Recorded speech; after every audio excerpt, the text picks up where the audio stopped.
శాంతి. జీవితం అంటేనే సంబంధాలు. ఈ సంబంధాలను సెట్ చేస్తూ ఉండడంలో కొన్నిసార్లు అలసిపోతాము. ఇంకా నా వలన అవ్వదు అని అనుకుంటాం. కొన్నిసార్లు మనకు వేరే వాళ్ళ నుంచి ఎక్స్పెక్టేషన్స్ ఉంటాయి. ఇంకొన్నిసార్లు వేరే వాళ్లకు మన నుంచి ఎక్స్పెక్టేషన్స్ ఉంటాయి. కొందరి ఎక్స్పెక్టేషన్స్ పూర్తి చేయలేని కారణంగా ఇంకా అలసిపోతాము. ఇంకా వీళ్లకు సాటిస్ఫాక్షన్ అనేది ఇప్పించాలంటే చాలా కష్టం అనిపిస్తుంది. రెండోది, సంబంధాలలో మిస్అండర్స్టాండింగ్ కారణంగా చాలా స్ట్రెయిన్ ఉంటుంది రిలేషన్షిప్లో. అంటే ఒక విధమైన బరువు అనిపిస్తుంటుంది.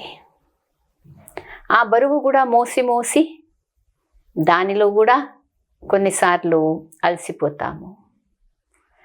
ఇంకా సంబంధాల కారణంగా, అంటే సంబంధాలలో ఎప్పుడైతే ప్రాబ్లమ్స్ ఉంటాయో అప్పుడు లైఫ్లో కూడా ఎన్నో విఘ్నాలు వస్తాయి. ఎగ్జామ్స్ వస్తాయి, పరీక్షలు వస్తాయి, సమస్యలు వస్తాయి. జస్ట్ పర్సనల్ లైఫే కాదు, కానీ ప్రొఫెషనల్ లైఫ్లో కూడా ఈ విధమైన ఎక్స్పీరియన్సెస్ అవుతూ ఉంటాయి. అయితే ఈ విధమైన అలసట అనండి, లేక ఈ సమస్యల నుంచి స్వయాన్ని రక్షించుకోవాలంటే ఏం చేయాలి? ఎందుకంటే మనిషి అంటేనే ఇంకొక సామాజిక ప్రాణి. సామాజిక ప్రాణి అంటే ఒంటరిగా ఉండడం అనేది మనిషి నేచర్ కాదు, ప్రకృతి కాదు, అది స్వభావం కాదు.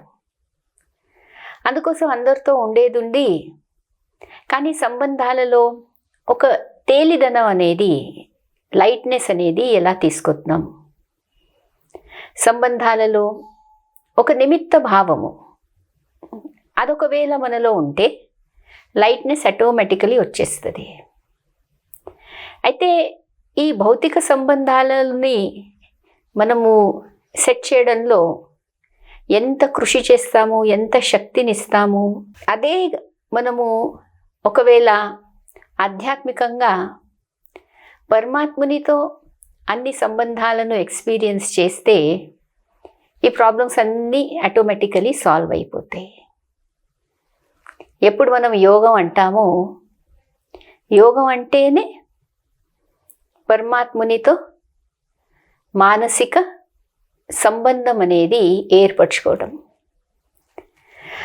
పరమాత్మునితో సర్వ సంబంధాల సుఖము, శక్తి, అన్ని సంబంధాల యొక్క ఆధారము, ఇవి ఎక్స్పీరియన్స్ చేయడం ఎప్పుడైతే మనం మొదలు పెడతామో అప్పుడు ఏమవుతుందంటే, భౌతికంలో ఈ దైహిక సంబంధాలన్నిటినీ ఏదైతే సెట్ చేస్తూ ఉంటామో అవన్నీ సెట్ చేయడానికి మనకు చాలా శక్తి అనేది దొరుకుతుంది. ఎందుకంటే ఈ ఎక్స్పెక్టేషన్స్ ముందు మనుషులతో పెట్టుకునే వాళ్ళము, ఇప్పుడు పరమాత్మునితో యోగం అనేది పెట్టుకున్న కారణంగా ఆ ఎక్స్పెక్టేషన్స్ అన్నీ కూడా పూర్తిగా అవుతుంది. శాంతి లభిస్తుంది, ప్రేమ లభిస్తుంది, భగవంతుని ఆధారం కూడా ఎక్స్పీరియన్స్ చేస్తున్నాము.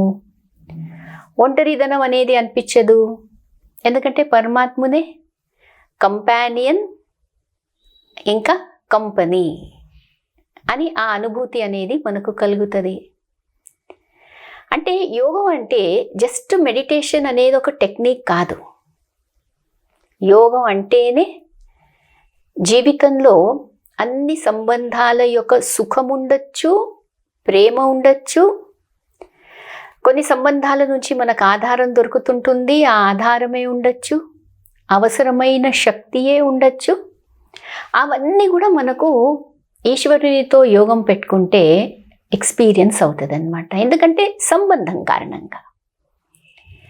అయితే అన్ని సంబంధాలను పరమాత్మునితో ఎక్స్పీరియన్స్ చేసినప్పుడు ఆటోమేటికలీ మనకు ఈ లౌకిక సంబంధాలను సెట్ చేసుకోవడంలో ఎటువంటి కష్టం అనిపించదు, అలసట అనిపించదు.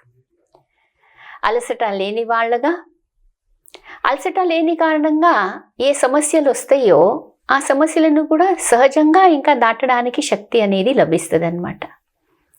అది పరమాత్మునితో యోగం అనేది మనం పెట్టుకుంటే మనకు లభించేది ఆ లాభం అని.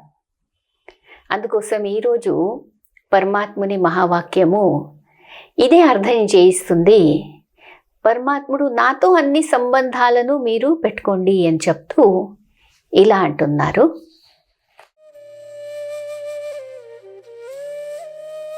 ఒక్క పరమాత్మతో సర్వ సంబంధాల అనుభూతిని చేసేవారు అలసట లేనివారు విఘ్న వినాశకులు కండి. ఎంత చక్కగా ఉంది.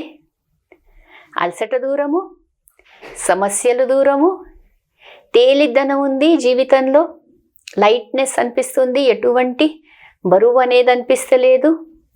ఇంకా కంప్లైంట్స్ మాత్రం అన్నీ ఇంకా తొలగిపోతాయి. ఎందుకంటే పరమాత్ముడి నుంచి శక్తి దొరుకుతూ ఆత్మలో ఒక విధమైన కంప్లీట్నెస్ ఎక్స్పీరియన్స్ అవుతుంది. ఒక సంపన్నత, ఫుల్నెస్ ఉన్న చోట ఎక్స్పెక్టేషన్స్ ఎవరి నుంచి ఎందుకు పెట్టుకుంటాము? సో ఆ కంప్లీట్నెస్ కారణంగా వేరే వాళ్ళ పట్ల కంప్లైంట్స్ కూడా ఇంకా తగ్గిపోతాయి. అయితే ఇలా దైహిక సంబంధాలలో వచ్చే ప్రాబ్లమ్స్ను మనము సాల్వ్ చేసుకోవచ్చు పరమాత్మునితో అన్ని సంబంధాల యొక్క మానసికంగా ఎక్స్పీరియన్స్ అనేది చేస్తూ. మరి దీనికే యోగం అంటారు. సో ఇలా ప్రాక్టికల్లో యోగాభ్యాసం అనేది మనకు సంబంధాలలో అలసట లేని వాళ్ళగా, సమస్యలను ఎదుర్కొనే శక్తి అనేది కలిగించే వారిగా తయారు చేస్తుందన్నమాట.